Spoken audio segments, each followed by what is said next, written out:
తిరుపతి జిల్లా నగరిలో మాజీ మంత్రి రోజా కుటుంబ సభ్యులతో కలిసి భోగి పండుగను జరుపుకున్నారు. వేకోజామునే భోగి మంటలు వేసి సందడి చేశారు. ప్రజలంతా సంతోషంగా పండుగను జరుపుకోవాలని ఆకాంక్షించారు. రాష్ట్రంలో కూటమి ప్రభుత్వం వచ్చిన తర్వాత పాలన గాడి తప్పిందని విమర్శలు గుప్పించారు. ఈ సందర్భంగా కూటమి ప్రభుత్వం తీసుకొచ్చిన జీవో కాపీలను భోగి మంటలలో వేశారు.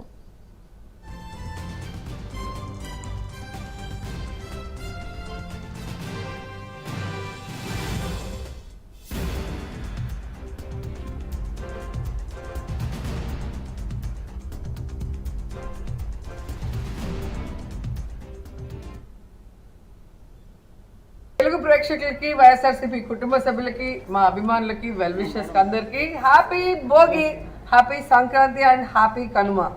సో చూసారుగా ఈరోజు మా ఇంట్లో మా బంధుమిత్రులతో వెల్ విషర్స్తో మేము చాలా హ్యాపీగా భోగి పండుగలు జరుపుకున్నాం. గెలుపోటములు సహజం, వాటి గురించి ఓడిపోయామని బాధగా కూర్చోటం, గెలిచామని ఎగరటం అనేది ఉండదు. ఎప్పుడు కూడా సెలబ్రేషన్ అంటే సెలబ్రేషనే, పండగ అంటే పండగే. స్టార్ట్ అయింది ఈ రోజు నుంచి ఇంకా 5 రోజులు సండే వరకు అందరూ కూడా జాలీగా ఎంజాయ్ చేయడానికి మేము రెడీగా అయ్యాం. కానీ రాష్ట్రంలో పరిస్థితి మీరు చూస్తే మీకే తెలుసు. కూటమి ప్రభుత్వం వచ్చిన తర్వాత ఈరోజు వాళ్ళు ఇస్తానన్న వాగ్దానాలు ఏవి నెరవేర్చకపోవటం అండ్ జగన్మోహన్ రెడ్డి గారు ఇస్తున్న సంక్షేమ పథకాలన్నింటినీ కూడా ఆపేయటం వల్ల ఈరోజు పేద ప్రజలు సంక్రాంతి పండుగ కానీ దీపావళి కానీ ఏ పండుగ చేసుకోవాలన్నా కూడా చేతిలో డబ్బులు లేక కష్టాలతో సతమతం అవటం మనం రాష్ట్రంలో చూస్తున్నాం. ఎందుకంటే ఇది ఇయర్లో ఫస్ట్ పండుగ 2026లో సంక్రాంతి అనేది మొదటి పండుగ, రైతుల పండుగ. రైతులకి చేతికి పంటకు వచ్చినప్పుడు సో అందరినీ పిలుచుకొని చాలా హ్యాపీగా జరుపుకోవాల్సిన పండుగ.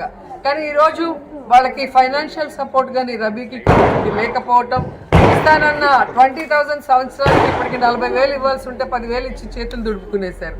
అండ్ పంటలు నష్టపోతే నష్టపరిహారం లేదు, పంట పండితే మద్దతు ధర లేకపోవటం వల్ల ఈరోజు రైతులు ఈ పండుగని సంతోషంగా జరుపుకోలేని పరిస్థితిలో ఉండటం చాలా దురదృష్టకరం. ఎందుకంటే రాజశేఖర రెడ్డి గారు, ఆ తర్వాత జగన్మోహన్ రెడ్డి గారు రైతు బాగుంటే రాష్ట్రం బాగుంటుంది, దేశం బాగుంటుందని నమ్మిన వ్యక్తులు. వాళ్ళు ఉన్నప్పుడు రైతులు ఏం అడగకపోయినా వాళ్ళే అన్నీ చేశారు కాబట్టి ఏ రోజు ఏ రైతు కూడా బాధపడింది లేదు.